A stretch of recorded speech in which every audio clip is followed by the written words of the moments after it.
Hello, everyone, and welcome to the weather report for today. Looks like it's going to be clear, sunny skies with a few wispy clouds for the date of Insert date. which is a Insert day of week. day.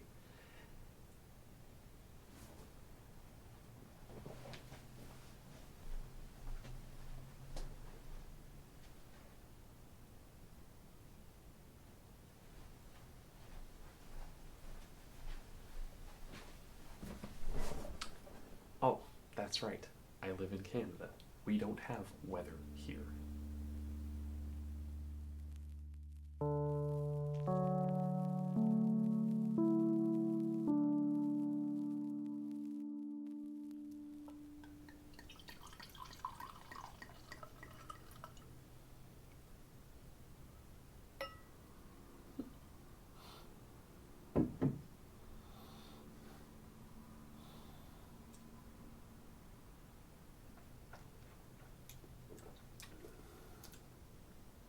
Not bad. Hey everyone. How's it going? Welcome to the ASMR review show. So, there's a lot going on in the world right now. A lot of scary things. It's a tough time for all of us in many different ways.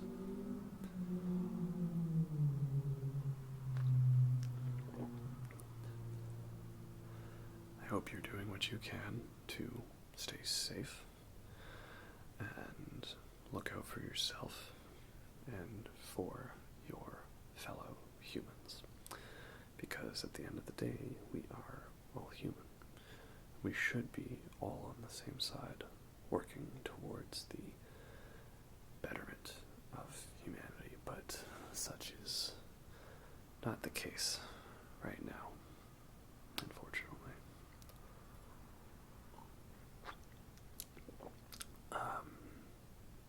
It's difficult to find things to say about stuff, so let's just simply say that while I don't necessarily understand the hardships that some people are going through, know that I will support you in your endeavors. I understand that I'll never understand, but nevertheless, I will stand for you. Anyway, that's all I have to say about that matter.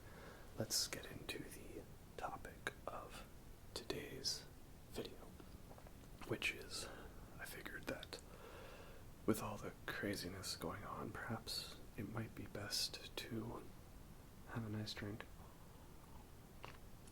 and take a little breather and perhaps experience some certain worlds that are far more crazy than ours could ever hope to possibly be. Now with that, of course, I am talking about the wonderful filmography of the surrealist filmmaker David Lynch. See, David Lynch, film director who is really great at creating strange, unsettling movies. Some things that could be akin to waking dreams or living nightmares of sorts. And what better way to get us out of this world than to escape into a world that's, again, far more fantastical and surreal than anything we could ever hope to achieve. Hopefully. Hopefully. This is the one I've got. Halos de Jupiter. Côtes de Rome. I'm a bad Canadian. My French is terrible. But yeah, that's what this is. I'm normally a white wine kind of person, or a rosé, but I like to give reds a little bit more of a chance. And again, in this time, we need plenty of rations. So, let's get into the topic then, shall we? Gonna talk about all of the main films of David Lynch. He has done 10 theatrical films, a TV show, and many different surreal short films. I may mention a few of those here and there, but the primary focus will be the films and the TV show Twin Peaks. And hopefully you guys like the setup I've tried to do for this video. The problem with being tall is it's difficult to get the tripod and camera angle exactly the way you want. But hopefully this is something a little more professional on the lines, and your ears the proper position. So let's start at the beginning. David Lynch's first theatrical film was a little low-budget film in 1977 called Eraserhead, and it was shot over several years while David Lynch released a few other short films like The Alphabet. And this is quite a phenomenal debut film. It's very surreal and incredibly experimental for 1977. It's shot in black and white and very grimy and dirty, and not a very pleasant film to watch, that's for sure.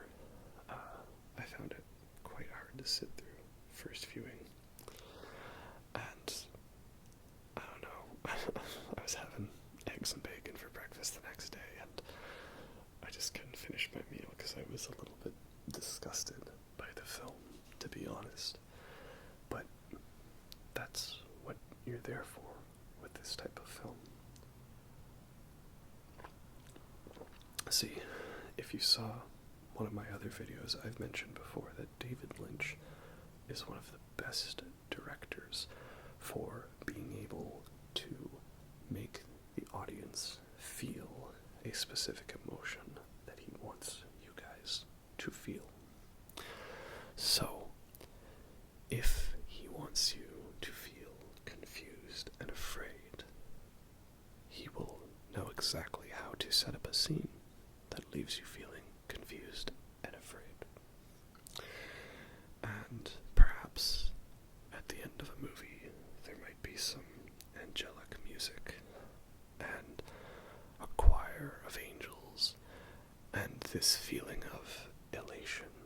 And while you might not understand why, there's just something that brings a bit of a tear to your eye because of how beautiful the scene is.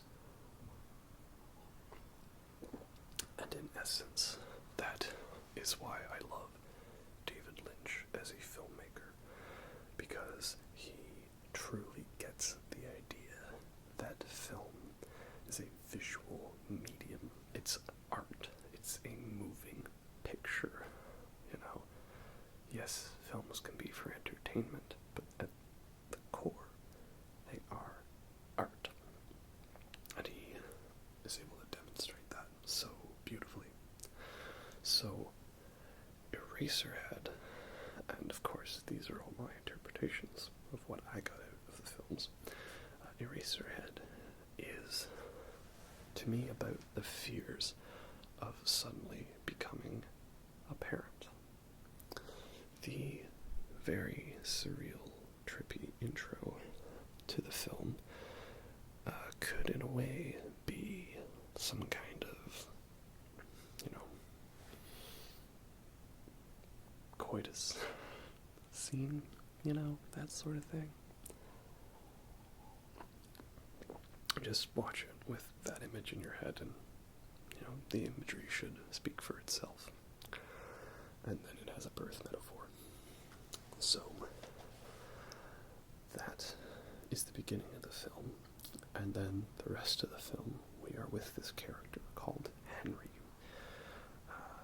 and he's got great hair, that's for sure, great hair, and he is all of a sudden a father, because his girlfriend gives birth to some strange, inhumane creature, and they have to try to work to raise this thing, whatever it is, the weird alien baby, together.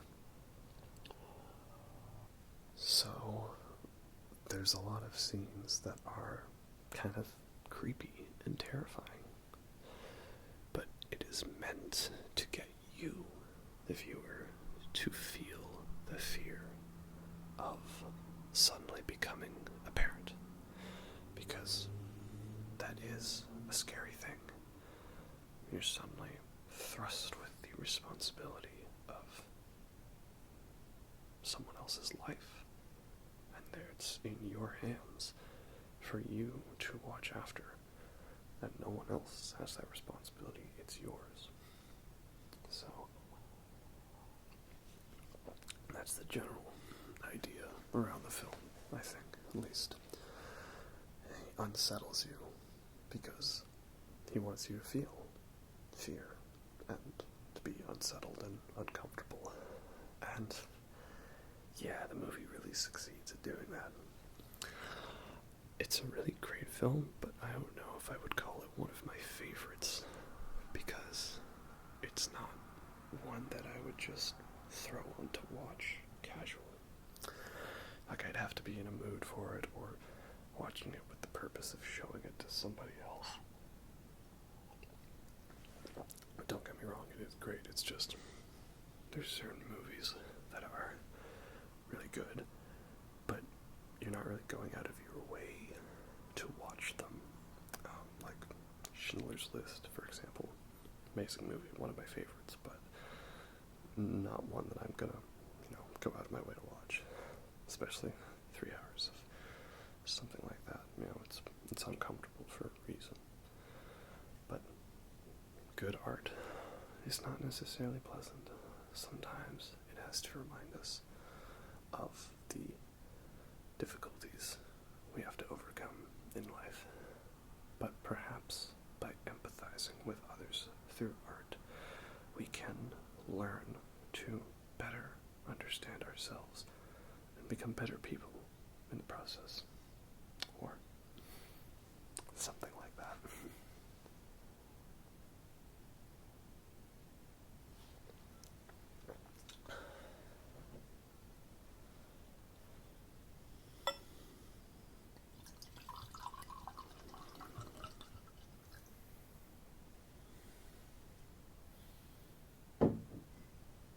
I'm not an alcoholic.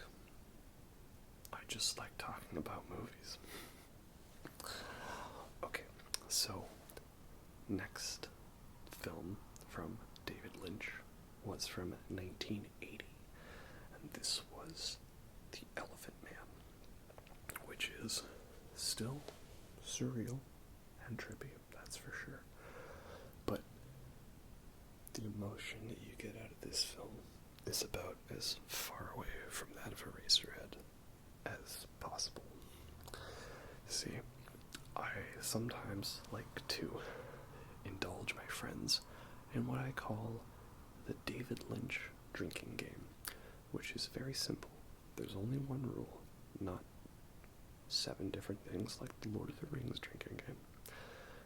You watch a David Lynch movie, and any time the movie makes you go, "What the fudge nuggets, David Lynch?" you take a drink.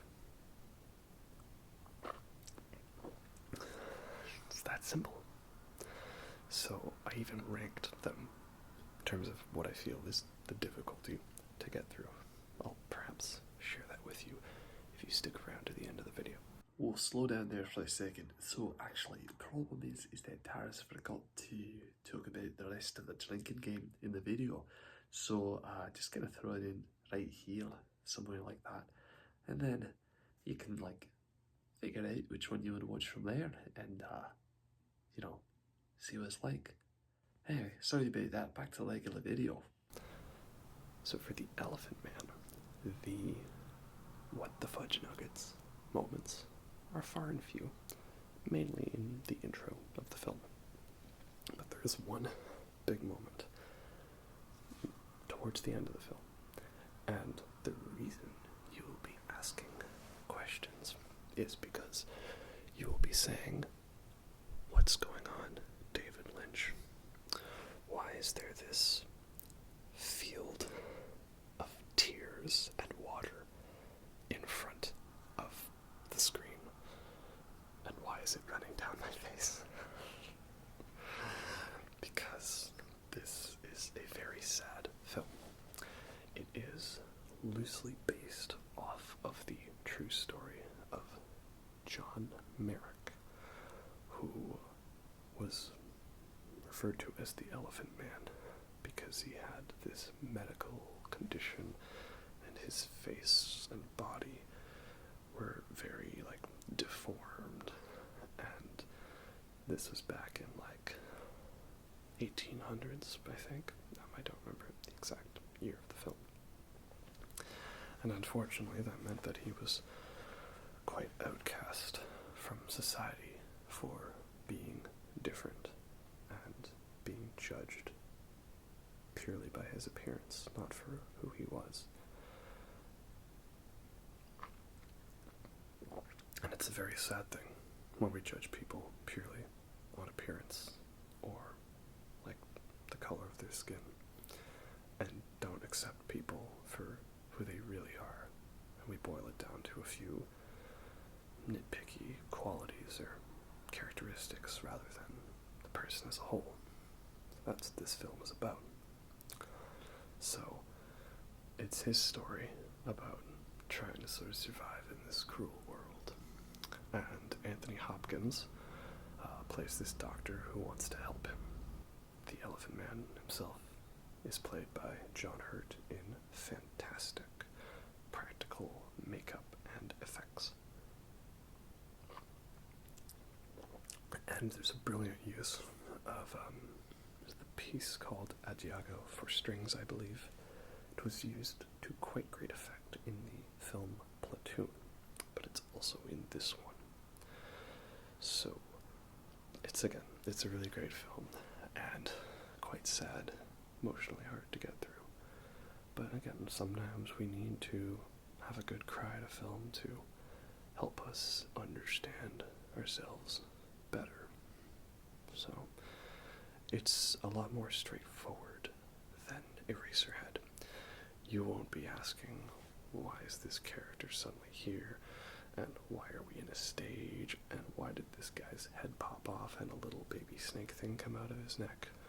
No, you're just going to be wondering, who's been cutting the onions here? So, definitely a great one. Really, check it out.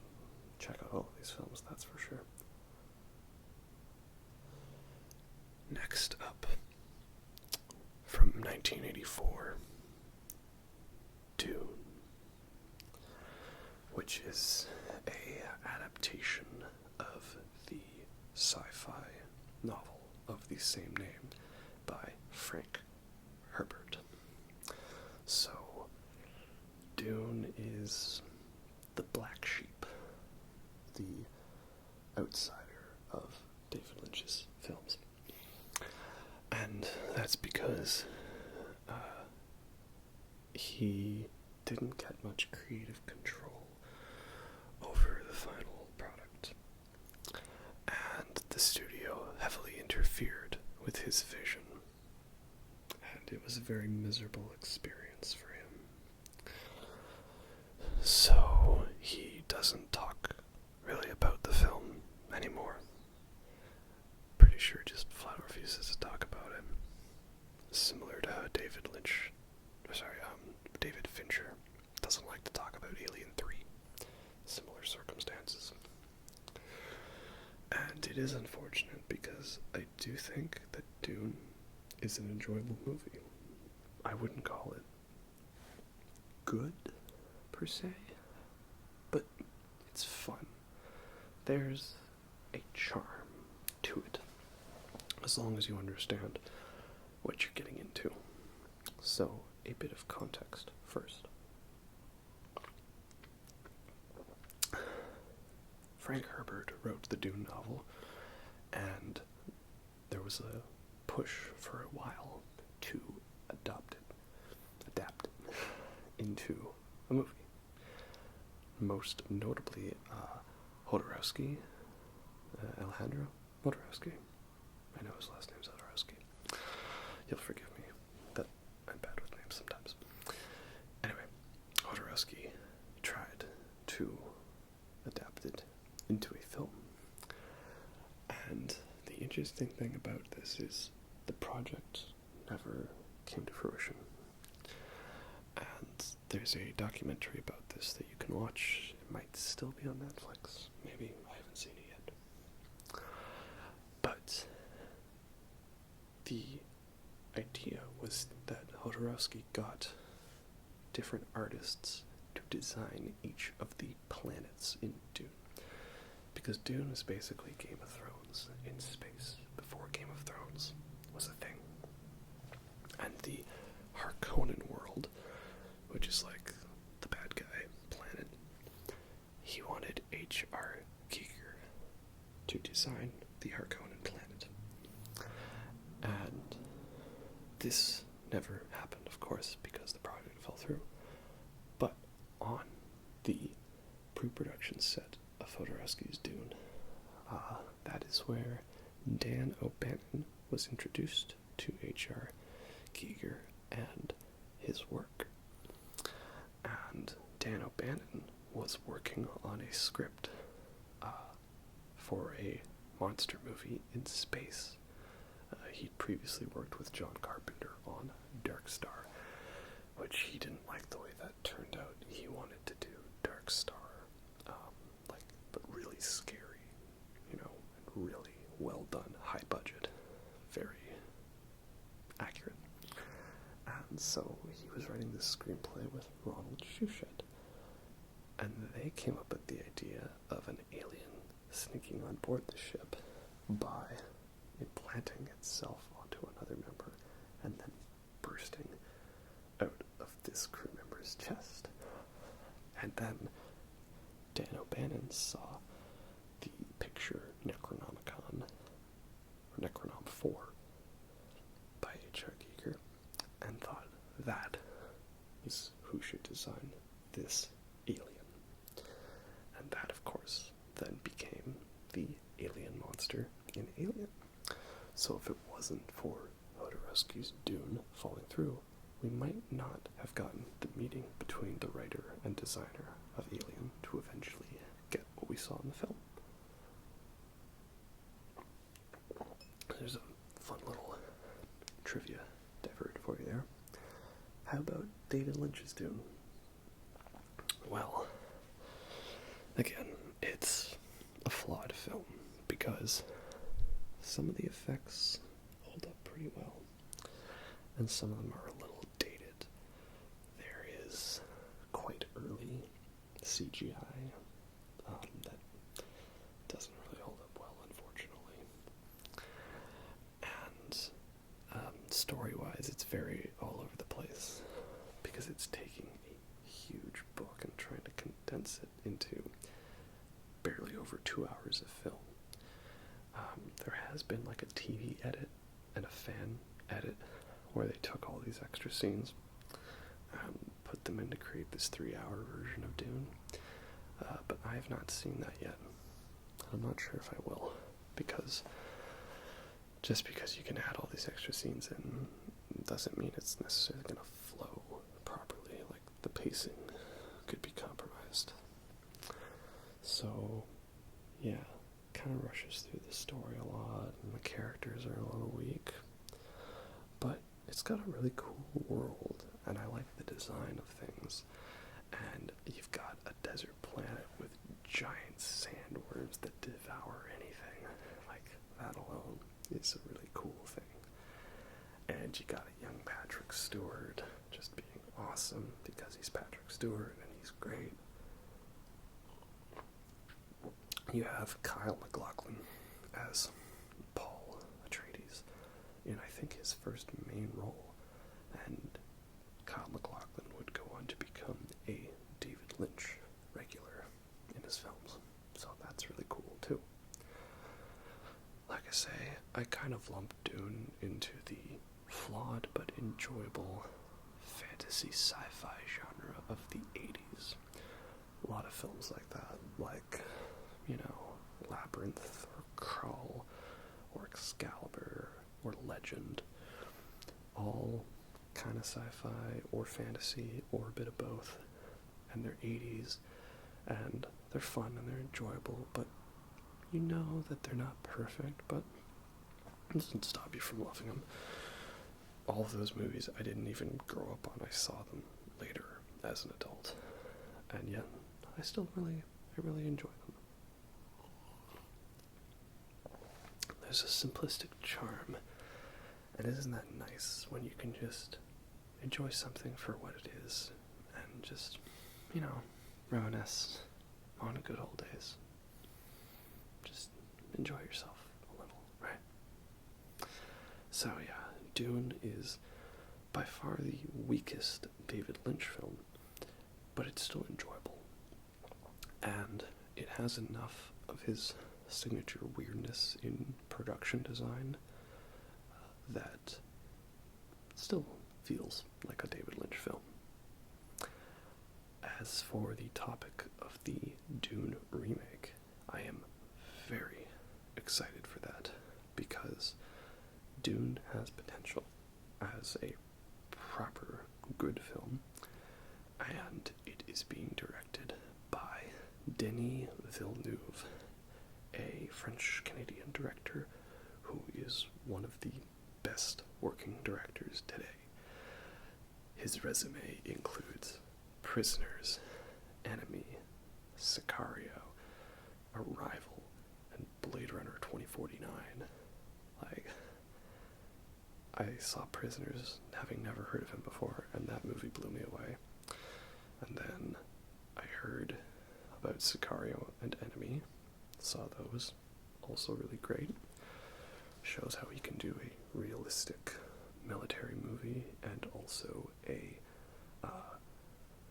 small-scale psychological film. And then Arrival showed me that he could really direct sci-fi.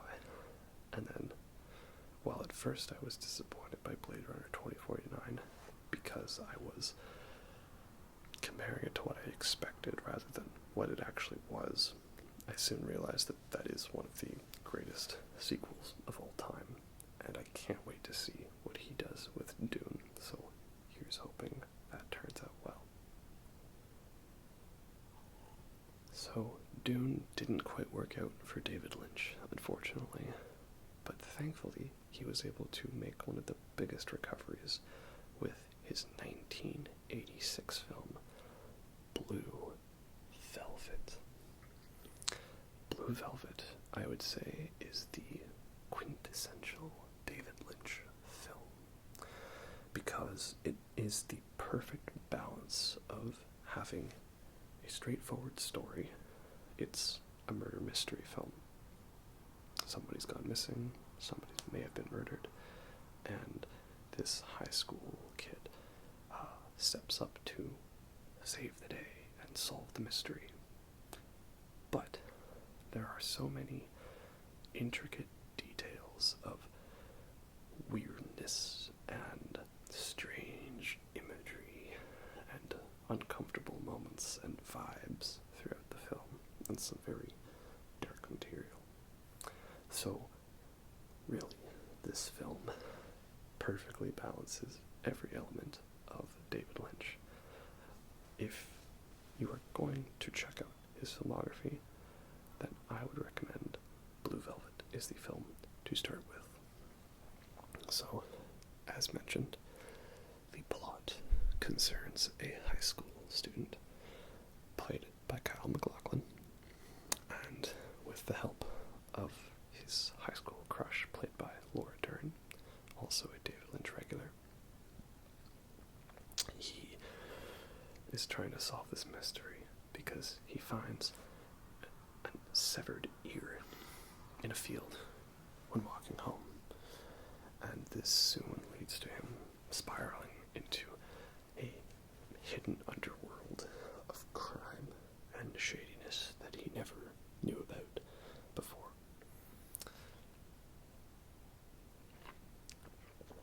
So, yeah, very great film. Kind of hard to watch in some parts. I will say that I would give a content warning if, abuse is a sensitive topic for you, or potentially a trigger. That there is one kind of graphic scene. Though what's interesting is that during the filming of said scene, the main actress in the scene, she was horrified that David Lynch was laughing during the filming of it. But then later on she watched the scene and she found herself laughing too. And to this day she says she still laughs at the scene in question. So make of that what you will. I don't just want to have you go in unprepared, you know. Some still might find it hard to watch, that's for sure. But yeah, Blue Velvet, it's a great film, great mystery film, very well done, and the perfect intro to the world of David Lynch, that's for sure. Mid-video interruption. Why am I not drinking Pabst Blue Ribbon or Heineken in the David Lynch film? You know, for those of you who've seen Blue Velvet, right? I drank Pabst already for a previous video. And, I did a David Lynch reference then. I always just be too on the nose. Plus, I want to get more of a taste for red wine, I don't want to be an uncultured swine. I mean, look at me, I want to have some class, right? Next on the David Lynch filmography, we arrive at Wild at Heart from around 1990, I believe. Wild at Heart is a straightforward movie with quite a lot of insane David Lynchian aspects to it. So, the plot is that Nicolas Cage, I believe his character's name is Sailor, he is off parole and decides to run away with his girlfriend, played by Laura Dern, and her wicked, controlling mother sends people after them to hunt them down, one of which is played by a very, very creepy Willem Dafoe. And that's pretty much the story, They're out on their own, heading down to southern states, and they're being chased after. So, a straightforward story, but again, Lynch has a way to add weirdness to it and stuff that you don't think anybody else would be able to come up with.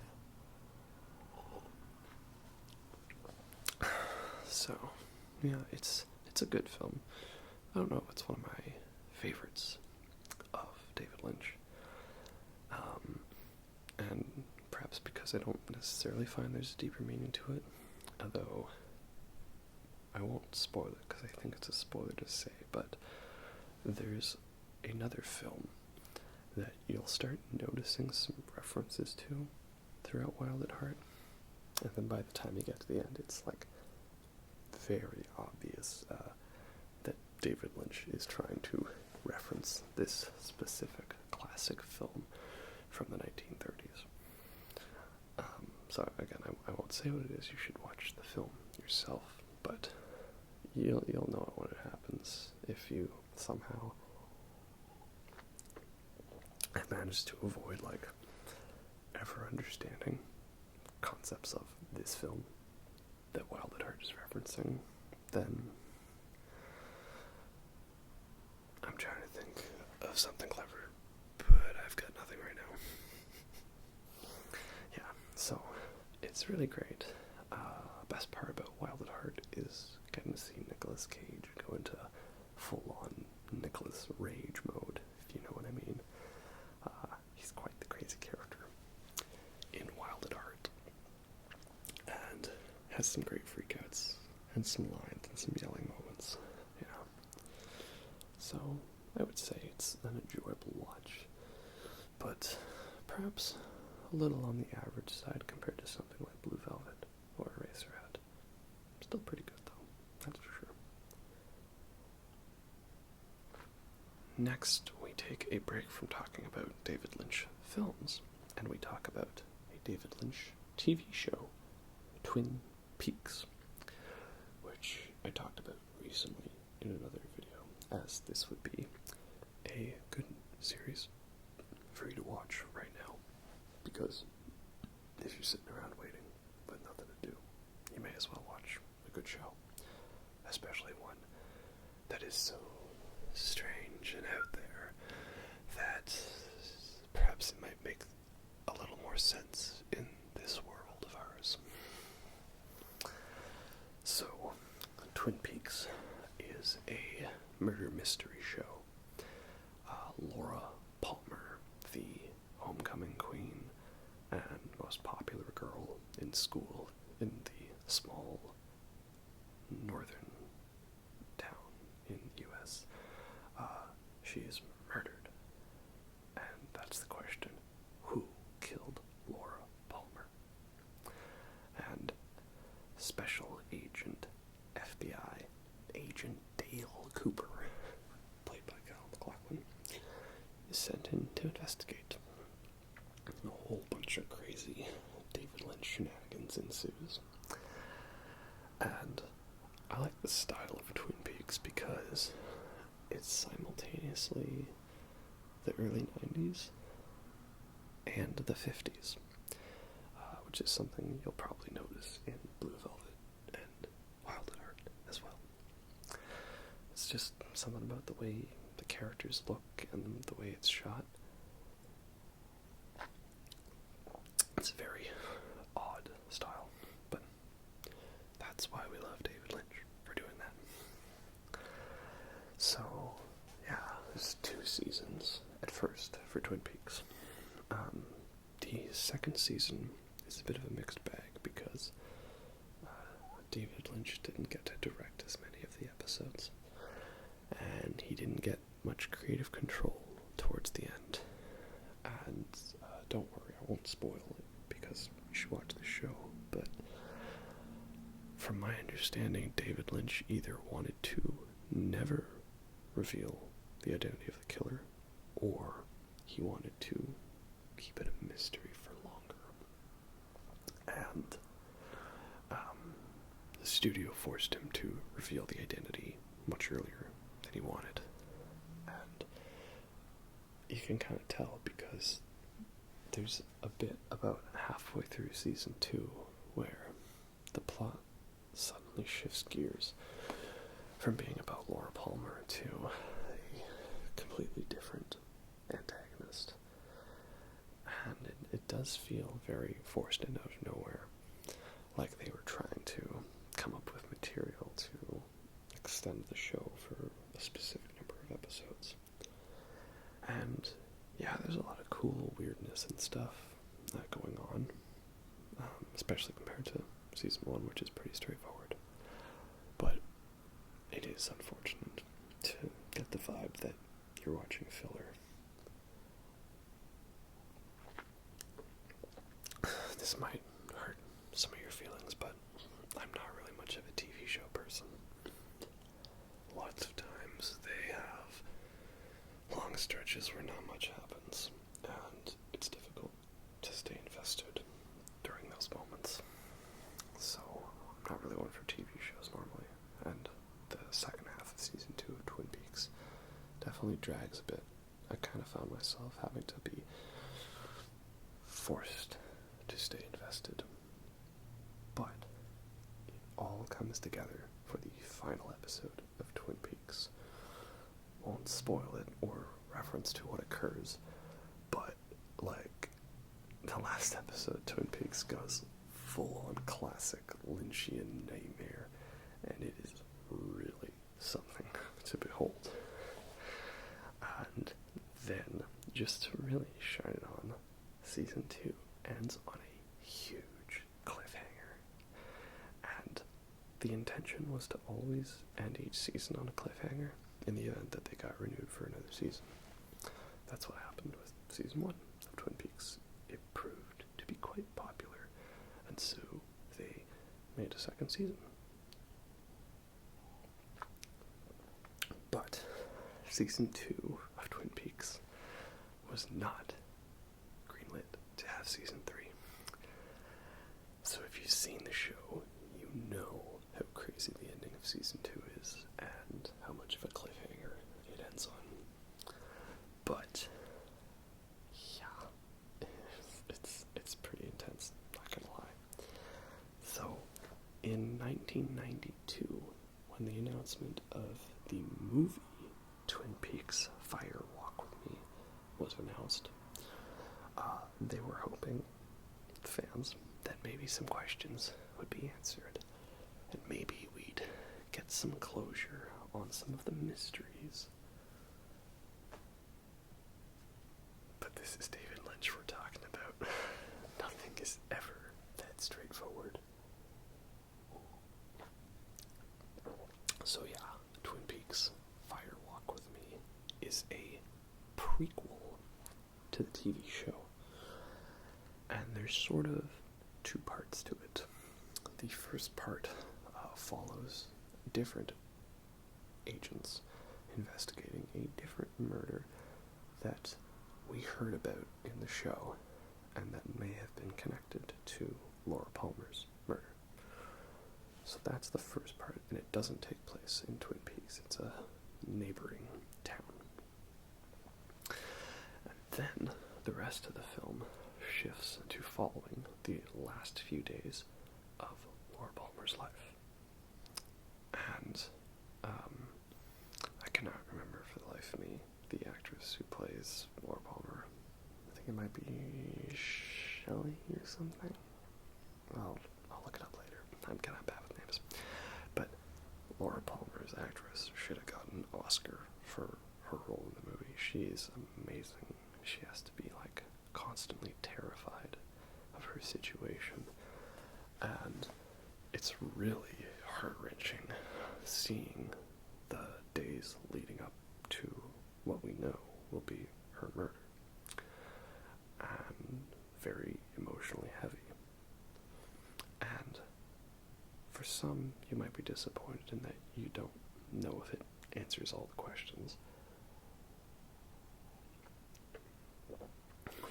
But in a way, if you analyze it carefully, most of your questions are relatively answered. But again, I don't want to discuss spoilers too much here because you should be going out to check all of these things. Just do a little digging on the film and you'll see what I mean. As a film, you know, how is it? Is it actually good? Sort of. I do think it's underrated. I remember when I was watching the show and I was telling people, you know, I'm watching Twin Peaks. I can't wait to get to the movie. I got some pretty negative reactions from people. Like, I remember I told, like, the cashier at the record store, and he just went on a rant about how he hated the movie, how it was absolute garbage. And so I'm like, okay, well, what's it gonna be like then? You know?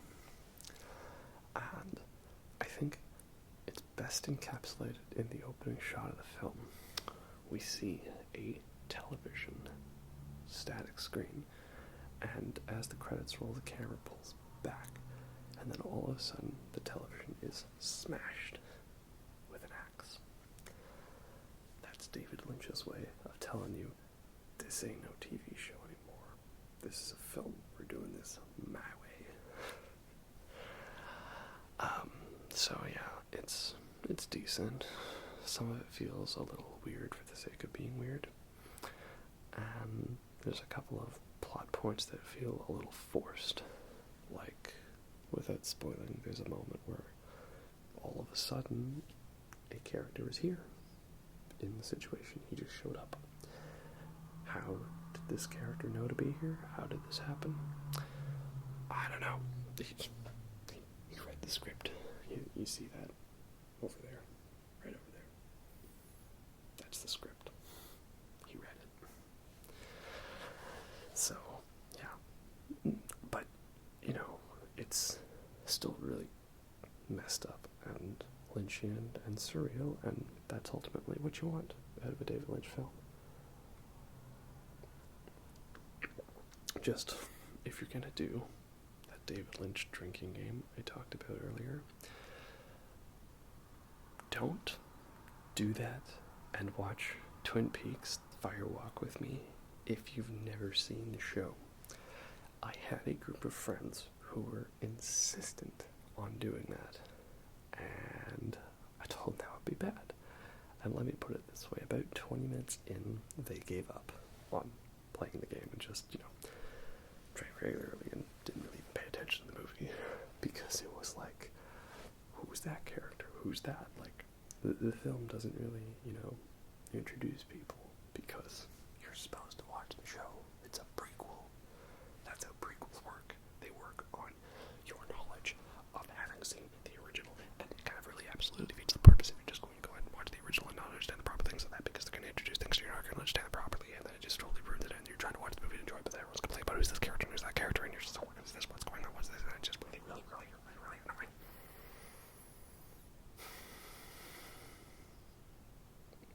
So yeah, it's a pretty good movie. I recommend it. 8 out of 10.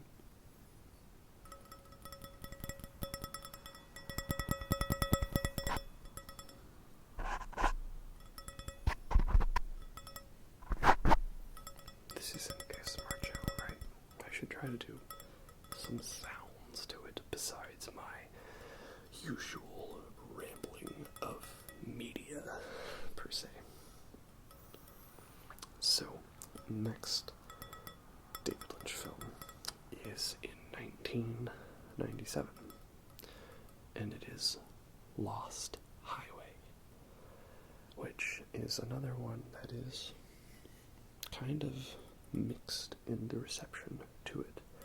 I thoroughly enjoy it, but yeah, there's not everything I love about it.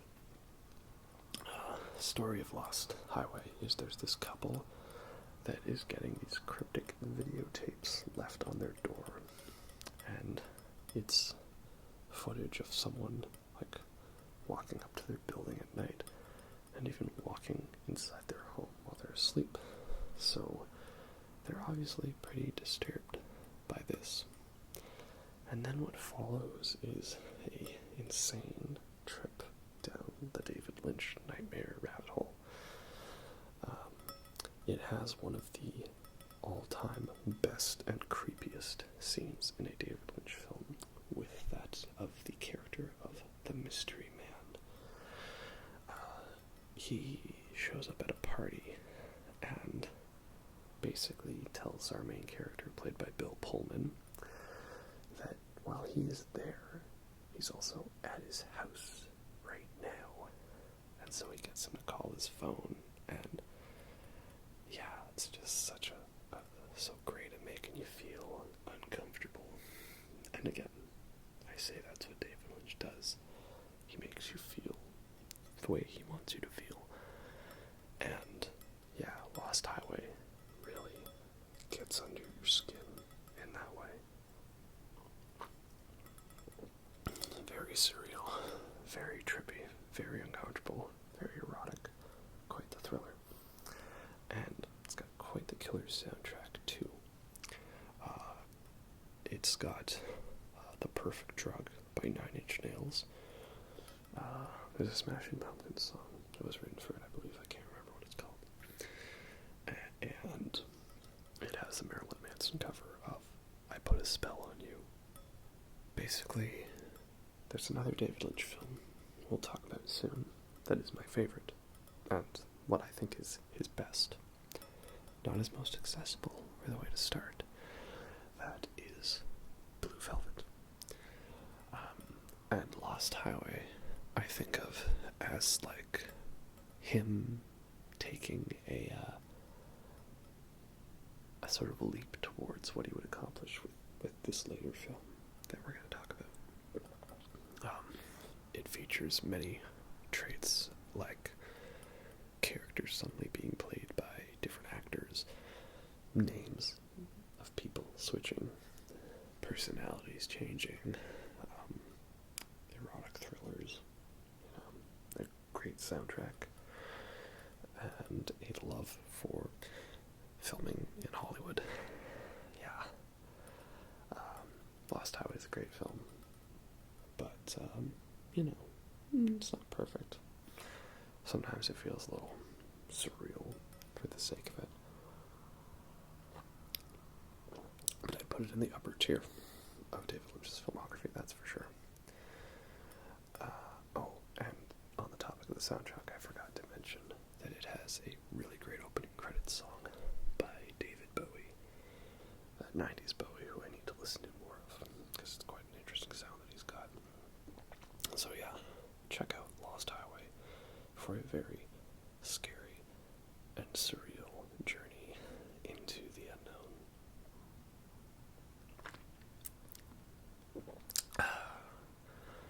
Next, we get to an odd David Lynch film. And I know what you're thinking. What makes this one so odd when all of the others have been quite strange indeed? And it's because this one's a Disney movie. I'm not making that up. This is The Straight Story from 1999. I like to joke that the title is The Straight Story, which has kind of let audiences know, like, hey, it's a straightforward story. And yeah, in terms of the David Lynch drinking game, the only what the fudge nuggets moment you're gonna get out of this one is the intro, when the Walt Disney logo pops up and it says Walt Disney Pictures presents a film by David Lynch. So, and that's it. That's it. Other than that, it's like a perfectly normal film. It's the story of this very old man who goes on this journey to reconnect with his very estranged brother, who they haven't had the best relationship, and he decides to make this journey by driving a tractor, small little tractor, goes on a journey across the states, and that's the film. That's it, really. Quite simple, quite straightforward, but it's a very emotional film too, and it's one that you have to be in the mood for, that's for sure. It's slow, and it's drawn out, and it's very emotional based. There's like nothing in terms of action or villains, very little for drama too. It's, again, just a straightforward story. He's trying to get there and see his brother. And yeah, quite a lot of emotion along the way, and a very good score as well. I think this one I kind of have to automatically lump towards the bottom of David Lynch's films because all his others are so good. It's kind of low by default.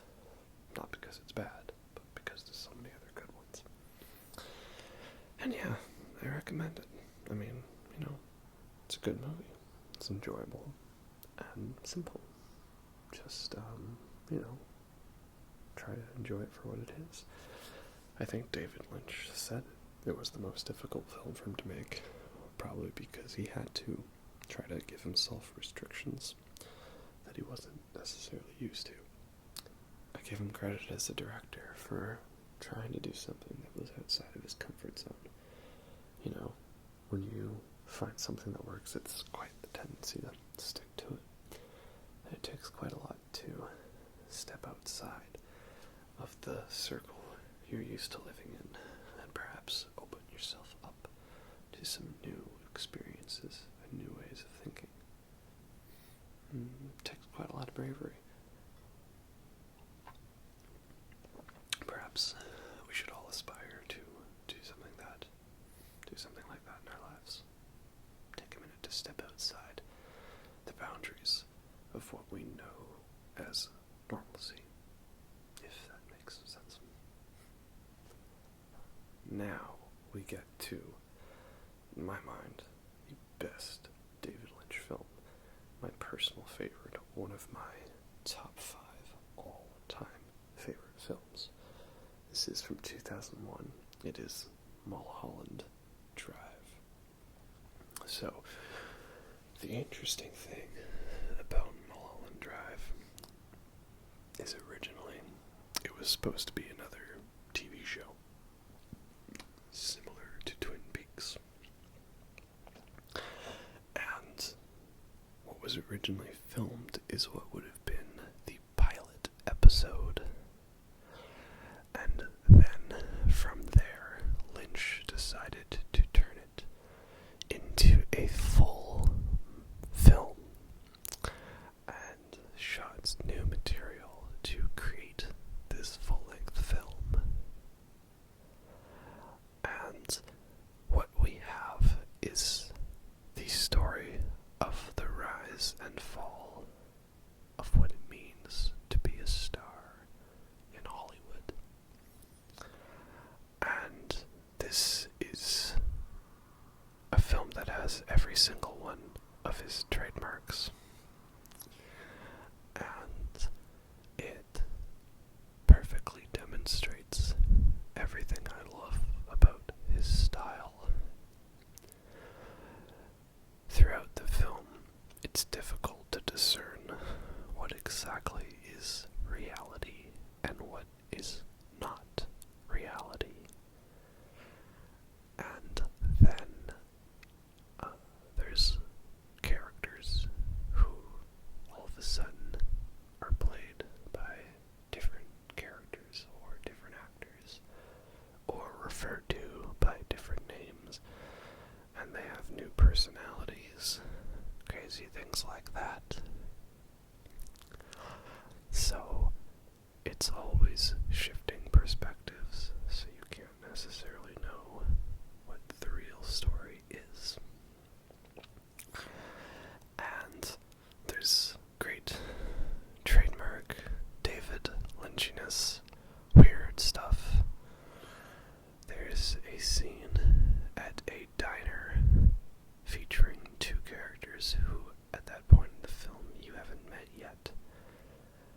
It takes place in broad daylight with no really kind of, overt scary moment. And yet it's one of the most terrifying scenes ever put to film. In broad daylight, no less. And, yeah, it's so amazing of a film. Like, it's one you need to watch at least 3 times to fully get how it truly is all pieced together.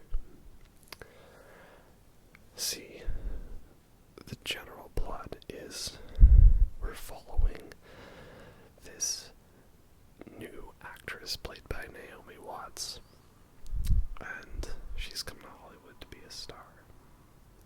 And she ends up meeting up with this woman who was in a car crash on Mulholland Drive, and she has amnesia now. So they're trying to figure out who she is and what this accident was. And shenanigans go down, that's for sure. So, if you're gonna watch this film, I recommend you look up the clues. See, when the film was released on DVD, there was an insert containing 10 clues.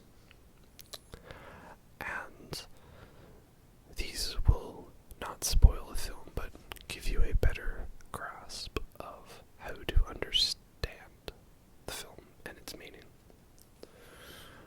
And unfortunately, I think when it was released,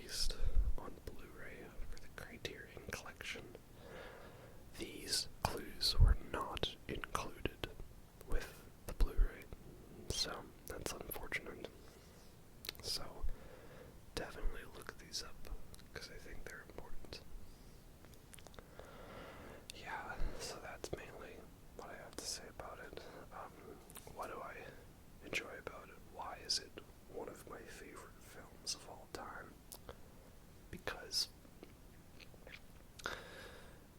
like I said earlier, David Lynch understands how to make a moving picture film that is art.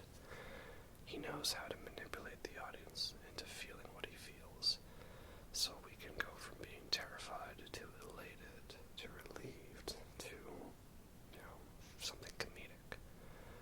He knows exactly how to show what needs to be shown without over-expository dialogue, throwaway lines meant to simply explain something, information related to the characters that is already known. The classic film line, as some of you may know, cue exposition. Yeah, it's just one of a kind. There's nothing like it, really. And while I hate to sink to this level of motivation, if none of this got your attention yet, if you really care, there's hot girls in it, if being interested in women is your thing, there's some good looking women in this film. You know what? The main film director, played by Justin Theroux, is his name. He's actually a pretty good looking guy, gotta say. I think he's quite attractive here, much more attractive than he was in American Psycho. Yeah, kind of reminds me of Matthew Good, in a way, actually. So yeah, there's eye candy, depending on whatever your interests are. So there, that's what I have to say. Next, we come to the final full-length film of David Lynch's filmography, at least for now. Who knows what the future will bring. And that is the 2006 film Inland Empire, which is a very, very strange film. That's putting it lightly. Let me put it this way. I wanted to watch Inland Empire, but I knew that it was going to be the final boss of David Lynch films, and that to properly understand it, I would need to be properly trained. So, I watched all of David Lynch's films and Twin Peaks leading up to Inland Empire to prepare for conquering this film, because Inland Empire is, well, at the time, pre-2017, Inland Empire was the final boss of David Lynch movies, the one that challenged you and all of your training and put it all together into one. So yeah, Inland Empire is 3 hours of nightmaric imagery and randomness that makes no sense, and just assaulting the senses with every kind of crazy thing. And the other thing that makes it difficult to watch is it's very uncomfortably shot. And what I mean by that is most of it is filmed with handheld digital cameras, very up close in the actors' faces. So, it's not exactly pleasant to look at, and that can make a film tough to watch. One example, a film where the cinematography really put me off from watching them, was the 2012 film version of Les Miserables. It's just so uncomfortably shot.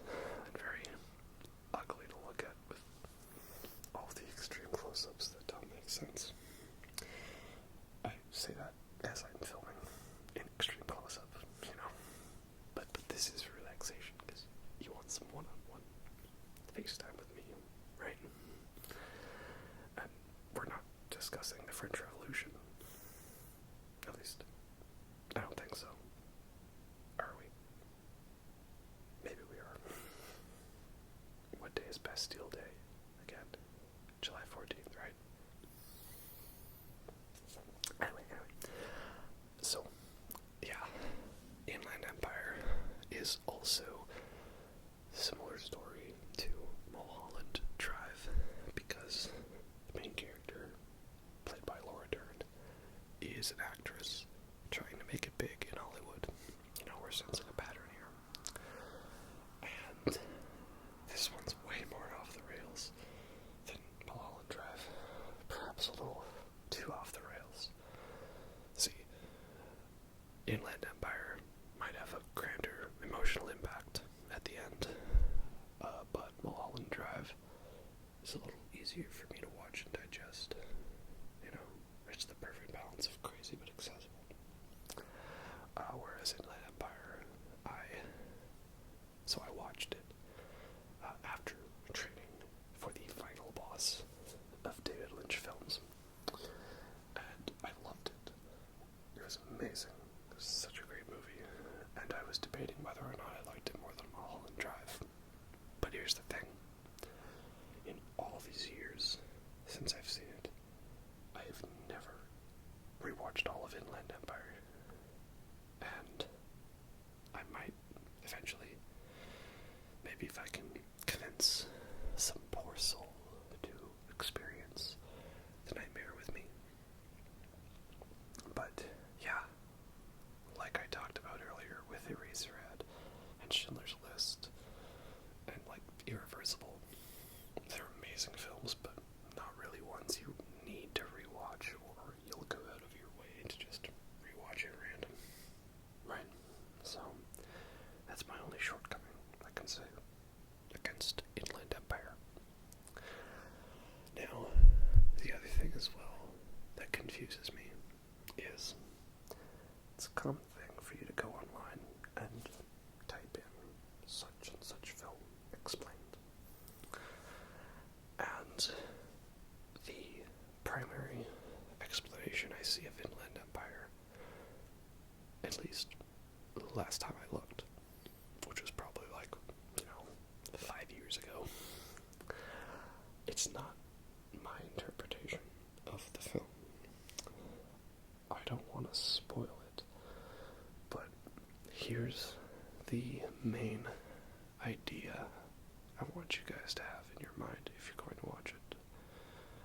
Stop now if you want to go completely blind, which is, I think, how you should experience it. But basically, there's a shot near the end of the film that I feel is the grand message, perfectly illustrated for the audience to be like, this is what it's about. Right here. This. And in that moment, I understood what the film was. And to me, Inland Empire is a film trying to visualize the struggles of getting an idea through art to an observer. And, how an actor prepares for a role and how they communicate to the audience. We talk about the fourth wall. It's this idea that if this were a stage play, right, we'd have 3 walls, the 2 sides, the back wall, right? But in theater, we talk about the 4th wall, which is this wall that exists between the performers and the audience. So the concept of breaking the 4th wall is this idea where this illusion is shattered. And then you sort of think about how, well, this is a character and you are the audience, right? The 4th wall.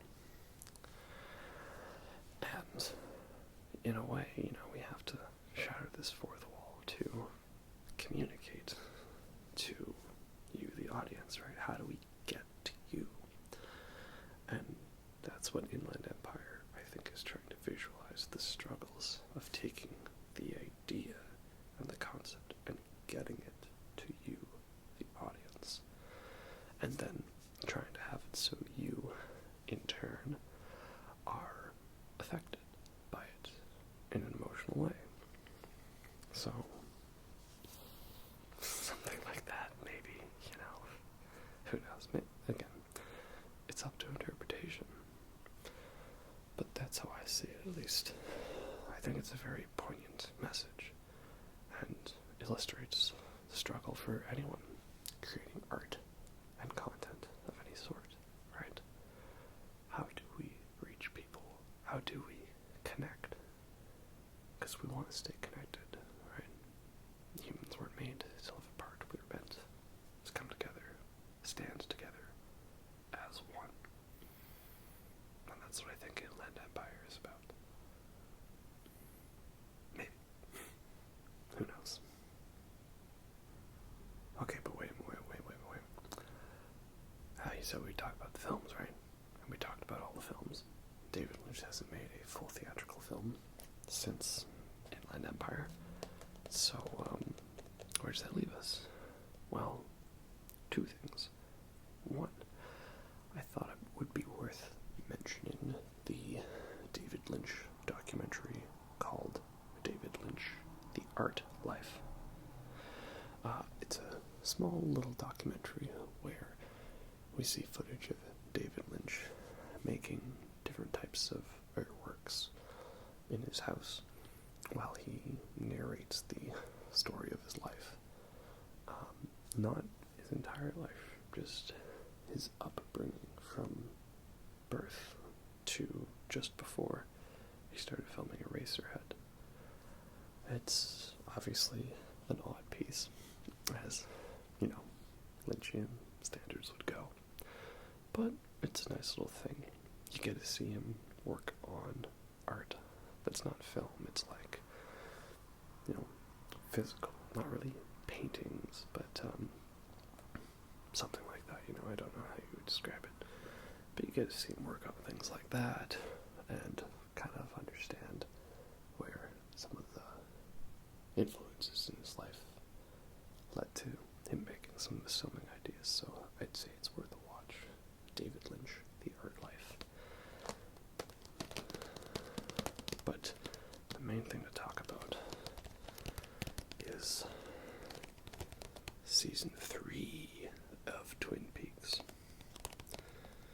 See, Season 2 ends with a character saying to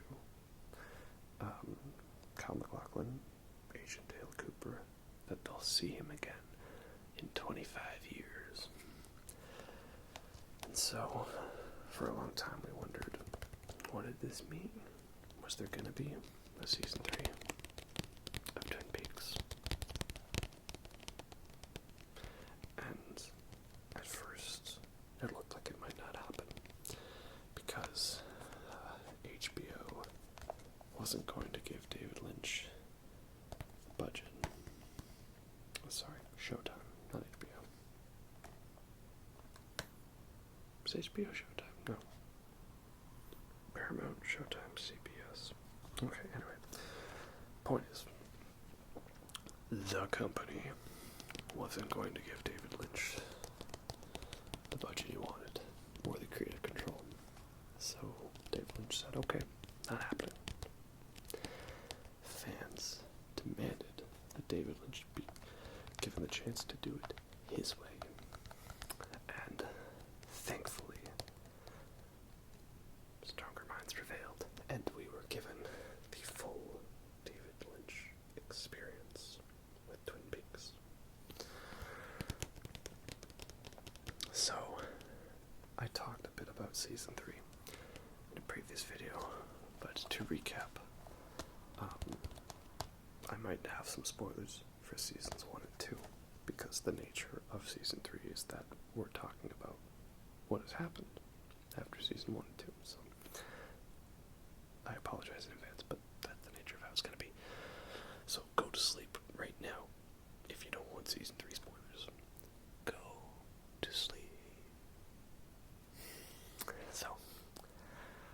Season 3 takes place where the good Dale Cooper is trapped in the Black Lodge, and the evil Dale Cooper, who took control of good Cooper's body, is now free in the world.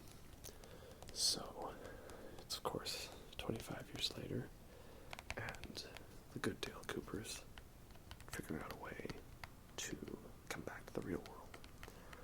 That's the main plot. But a whole bunch of other stuff happens. See, this is not a TV show. It's not a long movie. It's an 18-hour fever dream. This is just all over the place. Like,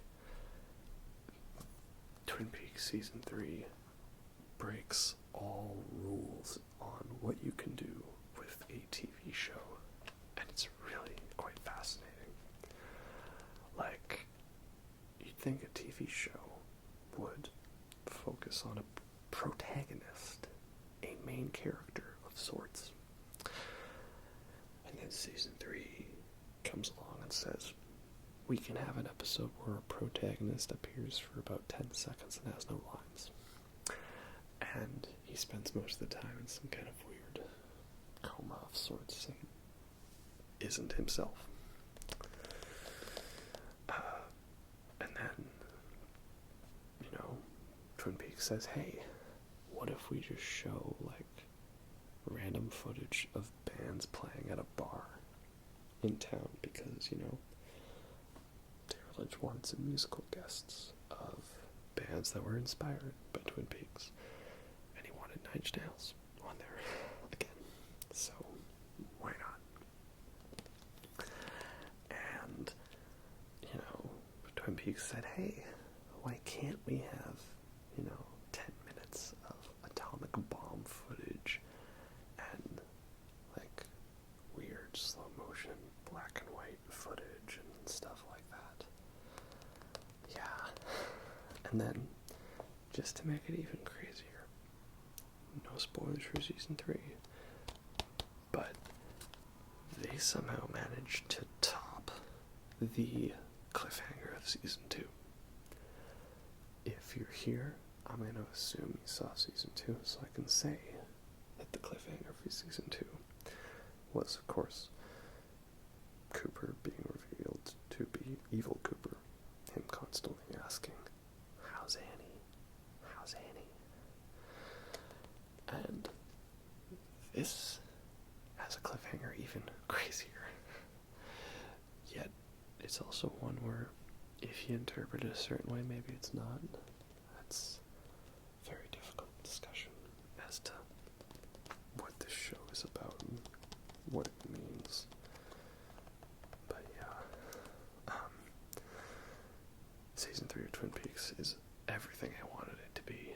It's no filler, just everything's a giant fever dream. It's absolutely crazy. I talked about how Inland Empire was the final boss of David Lynch films. I take that back.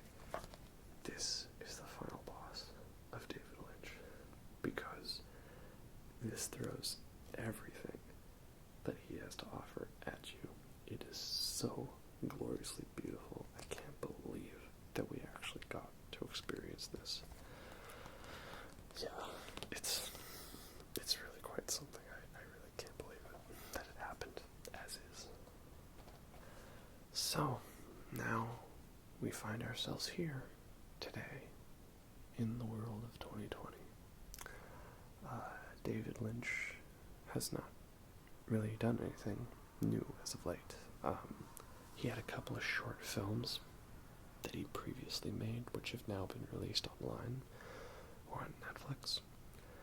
I wouldn't expect him to make a full-length film. I mean, it's been 14 years since Inland Empire, and I don't think Twin Peaks needs a season 4. Despite the cliffhanger ending, I like where the show ended. It was the appropriate spot for it to happen. So, that's good. Currently, he is making weather reports, which I guess is something that he did a while ago. He would upload videos of him talking about the weather. That's what he's doing right now, just the daily weather reports. So, I didn't plan this to correspond with him doing weather reports. I've always wanted to talk about all of David Lynch's films, because he's a great filmmaker. So I guess we'll see where we go from there. Anyway, that's all I've got for this video. Once again, to reiterate, please stay safe in these troubling times. Hopefully some of these crazy movies will give you a break from the insanity of our own reality. I know that that's how I feel when it comes to these sort of things, you know. Yeah. We'll see where we go from here. No one knows what's going to happen tomorrow. All we can do is hope for the best and do what we can to figure out what's right.